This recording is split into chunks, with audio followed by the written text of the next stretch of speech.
Hey guys, stay right there. I'm about to tell you my experience after doing a 2-day bone broth fast. Ugh.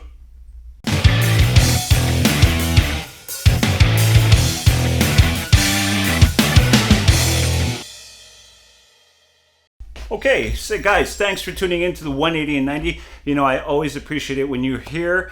It helps me and motivates me to teach you guys and show you something hopefully new that gets you off your feet, especially for us men in our 40s. So, as you know, today I completed a 2-day bone broth fast, 48 hours. And yesterday, if you tuned into yesterday's episode, I showed you how I made my super powered bone broth, how I microwaved it. Then I add the scoop of the bone broth protein powder and also a scoop of the MCT powder to kind of supercharge it with energy.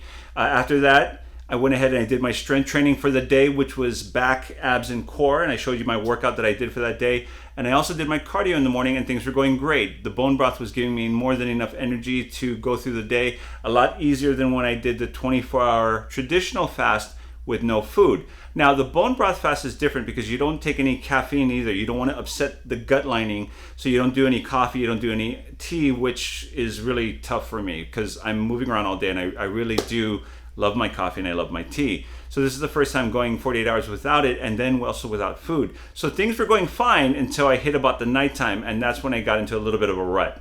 Okay guys, so it was about 10 o'clock at night, and that's when I started realizing that I'd hit this wall and I wasn't able to really think things through. I was sitting at my laptop and I was trying to finish on putting up the new video clips for the next episode for the next day and get them over to working with editing and everything as well too. And that's when I realized I just wasn't thinking very clearly. You ever read a book? I liken it to this. You ever read a book and you're tired and you read the same paragraph over and over again and you realize, oh my God, I just read this paragraph 5 times and I don't even remember or understand a thing that it's saying. It was that kind of tired. And then I also realized that by the end of the night, I only had half of the amount of bone broth I was supposed to have. So for my size and for the amount that I'm supposed to have for the day, I was supposed to have 1 gallon, so 4 quarts. I had 2 quarts. So I had half the amount, and I thought, you know what? I'm not hungry. I'm not going to do the other 2 quarts. I should be fine. And I think that's when I hit that wall. So I didn't have that energy in me to be able to help with that. And then it just got a little bit worse. So after I had taken a shower and I was going to go to bed and get some sleep, my wife came home late and she had a very long, tough day. So we do as we do as spouses. I sat up and I listened to her. She needed to kind of verbally detox the day out of her system. We all have those. And so I sat up. But because I did that, I kind of sacrificed my sleep time and I had to wake up at 5 a.m. I didn't get to bed till 12:30. So I literally had 4.5 hours of sleep. And boy, that was crazy. Without the use of caffeine, coffee, tea, anything, I was so hard. Usually I can smell the coffee in the automatic brewer that just draws me to the kitchen to grab it and I can wake up. But this was crazy. I didn't have it. I hit the snooze button like 7 or 8 times and I was still running late to get to my first client at 6 a.m. I had to text him and say, I'm so sorry, I'm running late. Luckily he understood because I was going through this fast and my clients have been very appreciative of and very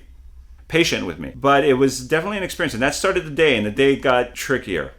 Okay, so I came into work, I handled some clients. I was with clients from 6 a.m. until about maybe 12 o'clock. And it was definitely, I had to really focus to kind of pull myself through. I did have a quart of bone broth in the morning at about 7 a.m. So after my 6 a.m. client, and it did a great job kind of waking me up. I had the MCT powder in there to kind of give me some energy. But I had also realized another thing is that doing a traditional fast where I'm not actually eating anything, but I'm able to take my caffeine, my tea, my coffee, drink water, mineral water, all those things, it's actually easier for me than the bone broth because I realized a couple things.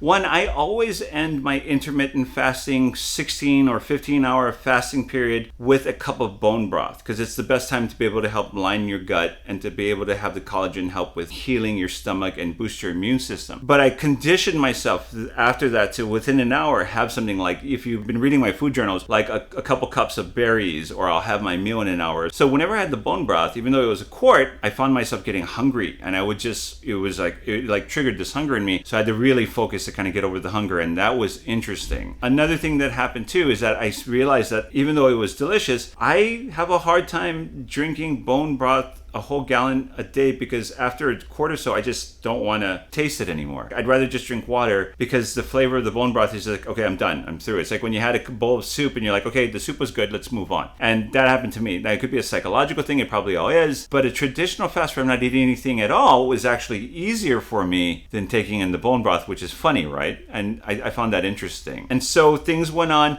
I did attempt to do my cardio. You'll see that I actually got up and did some cardio. I did about 45 minutes videos and music to kind of focus through, and it was excruciating to kind of push, but I did attempt to do it, and I was, really determined to complete it. So I did. So I was happy with that. And I did so because I knew I had a break during lunchtime and I could go home, take a nap, kind of focus on things. And then also I was going to break my second day fast later on that afternoon, which I did, which was a whole nother experience. Later on that afternoon, after I'd taken a nap, I just hit this wall because probably that I wasn't taking in the allotted amount of bone broth that I was supposed to have. I'm sure I probably would have been a lot better, but I literally just hit a wall and I couldn't think, I couldn't move. When I had attempted to drive home too, it started then. I literally was just sitting at a stoplight and the stoplight turned green and I just sat there until the person honked in back at me and I was like, whoa, it was literally that spacey. I was gone. So again, probably my fault because I wasn't having the amount of bone broth I was supposed to have. But like I said, I just drinking after a quart or so, I'm just like, I'm done. I'd rather just have water or I'd rather just not eat anything. So that had hit me. When I got home, I hit that wall and then I waited until the time that I was able to eat to make the 48-hour period. And when I did, I know you're supposed to kind of ease some food in, but I was just kind of like, okay, well, what do we have? I went into the refrigerator, got a piece of wheat bread, put on some peanut butter and jelly and ate that. And it was like heavenly. It was amazing. And it's always so funny because we all know that it takes time for food to be broken down into your stomach, in your intestine, and then the energy and calories to spread throughout your body to actually make you feel better. But the moment you actually eat food when you haven't eaten anything in a long time, you just wake up and you instantly feel better. The moment the taste buds and it goes down your throat, it's really funny how that works. I also finished off having some of the meatloaf my mom made me for my birthday. So that was sitting in the refrigerator waiting and that tasted amazing. And then I also had some bubbly water, but that wasn't anything too bad. And then I also had a couple of pieces of dark chocolate and some macadamia nuts, which is incredible. But what happened afterwards that really got me was, so it dawned on me that during the bone broth fast for like a good day and a half, almost a full 2 days that I was on it, I didn't go number 2. I didn't have any bowel movements. I tried, and I think I had like just a small little something in the beginning, but then it just stopped. And I think it was because the bone broth was liquid. I peed a lot, and so it was getting out of me that way, and the rest was just lining my gut. But when I had that food, boy, did it just, my stomach just erupted in just a gurgling amount. And look, I know, TMI, but hey, I'm a father, and once you become a father and you change enough diapers, you can talk about anything. I literally spent like an hour to an hour and a half from the bathroom to my bedroom lying down, to the bathroom, to my bedroom, to the bathroom, to the bedroom. And one of my clients, Natalie, who I love very much, I had to text her and say, oh my God, we need to reschedule. I'm so sorry. And she just laughed and said, okay, well, don't worry about it. I need to try this out as well too. So let me know how it goes. But everything just kind of just built up and just like came out. And that was, almost to the point of like cramps that I had. Now, maybe it was because of the food that I brought into my system after doing a 48-hour period, because they say you're supposed to ease certain foods in. But frankly, I've never even had that kind of a feeling from a traditional fast where I wasn't eating anything. And I've been able to, after a traditional fast, go, okay, well, I'm going to go have a hamburger and something, and which was fine. But it was interesting. And that was about an hour and a half of gurgling. Now, when that was done, I was okay. I was able to come in and work with my clients for the rest of the evening, and I felt good. The energy had kicked in. I felt fine. I took a little bit of a nap and really stepped some things off, and I felt better. But that was definitely an experience. So in the end, I definitely would say that it was something to go through. I feel like I've definitely learned some things, and then my stomach has probably fared better for doing it. But, I don't think I'll do it again. I'm not too keen on doing another 48-hour bone broth fast, unless I probably didn't have to work, which was one, and I could just kind of like take it easy and mosey around the house, or if I was out doing like a wilderness thing, maybe I might do that. But I don't think it's necessarily on my list. I definitely prefer the traditional fast, believe it or not, over the bone broth fast. Guys, so I'd like to thank you for tuning in to the 180 and 90 tonight. I hope you learned something from my experience with doing a 48-hour bone broth fast. I don't want it to dissuade you from trying it yourself. I think it's good to attempt these things and see how it works for you.